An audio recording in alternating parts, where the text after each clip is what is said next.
Surat pembiayaan rumah dah lulus, tapi tiba-tiba banker dia tanya, "Encik nak ambil MRT Teta sekali tak?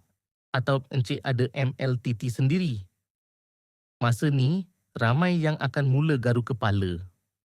Apa beza dua benda ni? Dua-dua adalah takaful untuk cover hutang rumah kalau kita meninggal dunia atau lumpuh kekal. Tapi cara dia berfungsi sangat berbeza.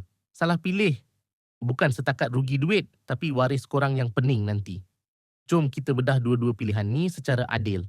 Satu, MTT. Ini produk yang selalunya dipakejkan sekali dengan bank. Kelebihannya, ia murah dan senang.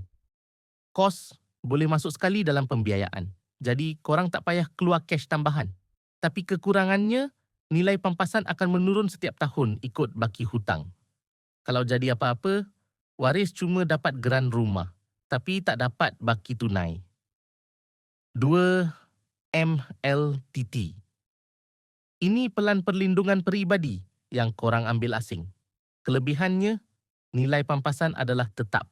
Walaupun hutang bank dah makin sikit, pampasan tetap penuh. Waris dapat selesaikan hutang dan dapat baki tunai untuk teruskan hidup. Paling penting, ia boleh dibawa ke mana-mana kalau korang jual atau refinance rumah. Cuma, korang kena committed bayar bulan-bulan guna duit poket sendiri. Kesimpulannya mudah. Pilih MRTT kalau korang nak jimat duit poket dan memang rancang nak duduk rumah tu sampai habis bayar. Pilih MLT kalau korang ada cash flow selesa dan nak tinggalkan wang tunai lebih untuk keluarga. Bukan sekadar rumah bebas hutang semata-mata. Tepuk dada, tanya bajet. Dua-dua bagus, asalkan ada perlindungan. Jangan tak ada langsung.